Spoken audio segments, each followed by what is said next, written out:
Hello வணக்கம். எல்லோரும் எப்படி இருக்கீங்க? நல்லா இருக்கீங்களா? சாப்பிட்டீங்களா? ஓகே, இன்றைக்கி நம்ம வீடியோவில் என்ன பார்க்க போகிறோம் அப்படின்னு பார்த்தீங்கன்னா, இட்லி தோசைக்கு மாவு இல்லை அப்படின்ற நேரத்தில் டக்குன்னு சூப்பரான ஒரு டிஃபன் ரெசிபி. காலையில் ஒரு பிரேக்ஃபாஸ்ட் செய்யலாம், வாங்க எப்படி செய்யுதுன்னு வீடியோக்குள்ளே போய் பார்க்கலாம். நான் பார்த்தீங்கன்னா ஒரு அரை கப் அளவுக்கு ரவை எடுத்திருக்கேன். ஸோ கூடவே அரை கப் அளவுக்கு தண்ணி சேர்த்துக்கலாம். எந்த கப்பால் ரவை எடுக்கிறோமோ எவ்வளோ எடுக்கிறோமோ அதே கப்பால் அதே அளவுக்கு தண்ணி சேர்த்துக்கோங்க. சேர்த்துட்டு சேம் அதே கப்பால் ஒரு அரை கப் அளவுக்கு சிகப்பு அவல் எடுத்திருக்கேன். நீங்கள் வெள்ளை அவல் எடுத்துக்கலாம், லேஸ் அவல் எடுத்துக்கலாம், எது வேணாலும் எடுத்துக்கலாம். சிகப்பு அவலில் கெட்டியாக இருக்கும்ல, அதுதான் நான் எடுத்திருக்கேன். அரை கப் அளவுக்கு அவல் எடுத்துகிட்டு நல்லா வாஷ் பண்ணிக்கலாம். ஒரு 2 டைம் வாஷ் பண்ணிவிட்டு அதுக்கப்புறமா தண்ணி சேர்த்து ஊற வச்சுக்கலாம். எந்த கப்பால் அவல் எடுத்திங்களோ அதே கப்பால் அதே அளவுக்கு தண்ணி சேர்த்திங்க அப்படின்னா சரியாக இருக்கும் ஊறுறதுக்கு. இப்போ இதுவும் ஒரு பக்கம் இருக்கட்டும், ரவையும் ஒரு பக்கம் இருக்கட்டும். ரெண்டுமே சேர்ந்து ஒரு 1/4 மணி நேரத்துலேருந்து 20 நிமிஷம் போல் ஊறி வந்துச்சுன்னா போதுமானது. இப்போ ஒரு 20 நிமிஷம் கழித்து பார்க்குறோம், ரவை நல்லா வந்து தண்ணி அப்சர்வ் பண்ணியிருக்கு. அதே மாதிரி அவளும் வந்து தண்ணி நல்லா அப்சர்வ் பண்ணியிருக்கு. கையில் எடுத்து அமுத்தினோன்னா இது மாதிரி இருக்கணும். பாருங்கள், நல்லாவே ஊறிருக்கு. ரெண்டுமே ஊறினதை வந்து ஒரு மிக்ஸி ஜாருக்கு மாற்றிக்கலாம். ரவையும் சேர்த்தாச்சு, கூடவே அவளையும் சேர்த்துடலாம். சேர்த்துட்டு இதுக்கு தேவைக்கேற்ப உப்பு சேர்த்துக்கலாம்.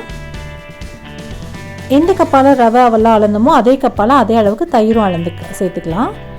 தயிர் வந்து புளிச்ச மாதிரி இருந்ததுன்னா ரொம்ப நல்லாயிருக்கும். அந்த தோசை வந்து கொஞ்சம் புளிப்பாக இருக்கப்போ ரொம்ப நல்லாயிருக்கும்.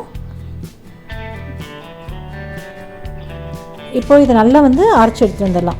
ஓரளவுக்கு கோர்ஸ் அரைச்சாலே போதுமானது. ஏன்னா ரவையும் சரி அவளும் சரி ரொம்ப வந்து நைஸாக அரைப்படாது. சேர்ந்து அரைப்படும் போது கொஞ்சம் கோர்ஸாக தான் இருக்கும், பரவாயில்ல. அந்த அவள் தான் வந்து உங்களுக்கு அங்கங்கே தெரியும், அது தெரிஞ்சால் ஒன்றும் பிரச்சனை இல்லை.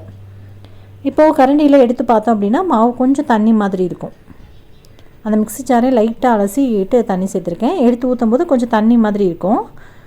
இப்போது இதை வந்து நம்ம அட்ஜஸ்ட் பண்ணுறதுக்காக ஒரு அரை கப் அளவுக்கு எந்த கப்பால் ரவை அவெல்லாம் அளந்தமோ அதே அளவுக்கு பச்சரிசி மாவு எடுத்துக்கோங்க. எந்த மாவாக இருந்தாலும் பரவாயில்ல, கடையில் வாங்கினது, வீட்டில் அரைச்சது, இடியாப்பம் மாவு எதுவாக இருந்தாலும் பரவாயில்ல, பச்சரிசி மாவு சேர்த்துக்கலாம். சேர்த்துட்டு கட்டிகள் இல்லாமல் நல்லா கரைச்சி விட்டுக்கோங்க. ஒரு 1/4 கப் அளவுக்கு தண்ணி சேர்த்துட்டு கரைச்சி கொடுத்துக்கலாம். ஃபஸ்ட்டு கரைக்கும் போது இப்படி இருக்கும், கட்டி கட்டுற மாதிரி இருக்கும். அதுக்கப்புறம் நல்லா கரண்டி வச்சு கலக்க சரியாயிடும். இங்கே பாருங்கள், சரியாக போச்சு. அவ்வளோதான். இப்போ எடுத்து விட்டோம் அப்படின்னா நமக்கு தோசை பதத்தில் இருக்கும். இது வந்து நல்லா மொறு தோசையெல்லாம் நம்ம ஊற்ற முடியாது. ஜஸ்ட் நார்மலான ஒரு ஊத்தாப்பம் மாதிரி தான் ஊற்ற முடியும். டேஸ்ட் வந்து ரொம்ப நல்லாயிருக்கும். அவல்லாம் சேர்த்துருக்கோம் இல்லையா, அதோடய டேஸ்ட்டு தனியாகவே நமக்கு தெரியும். ரொம்பவே டேஸ்ட்டு சூப்பராக இருக்கும். லைட்டாக தோசை விட்டுட்டு ஊத்தாப்பத்துக்கு எப்படி லைட்டாக தேய்ச்சி விடுவோம் அந்த அளவுக்கு தேய்ச்சி விட்டு சுற்றியில் எண்ணெய் விட்டுக்கோங்க, இல்லை நெய் கூட விட்டுக்கலாம்.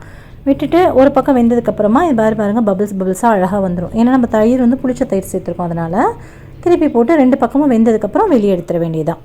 அவ்வளோதான். நம்ம சூப்பரான ஊத்தாப்பம் வந்து இட்லி மாவு எதுவுமே இல்லாமல் ஒரு அவல் ரவை அரிசி மாவு இதை வச்சு சூப்பராக செஞ்சாச்சு. இது கூட பார்த்திங்கன்னா பேக்கிங் சோடா அதில் எதுவுமே சேர்க்கலை.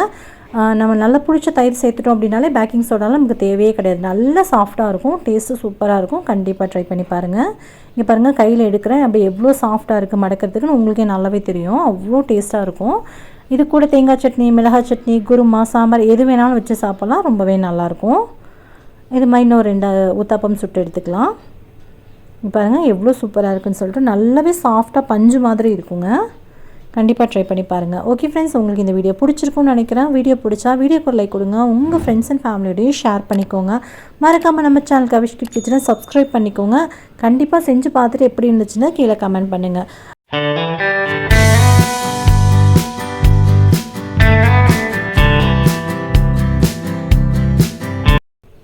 கையில் எடுக்கும்போது தெரியும் எப்படி வந்து சாஃப்டாக இருக்குது பாருங்கள். அவ்வளோ சாஃப்டாக பஞ்சு மாதிரி இருந்துச்சு.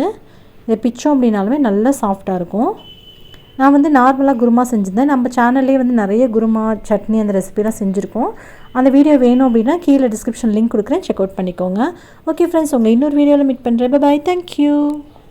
இந்த போறப்பு தான் நல்லா ருசிச்சு சாப்பிட கிடைச்சது.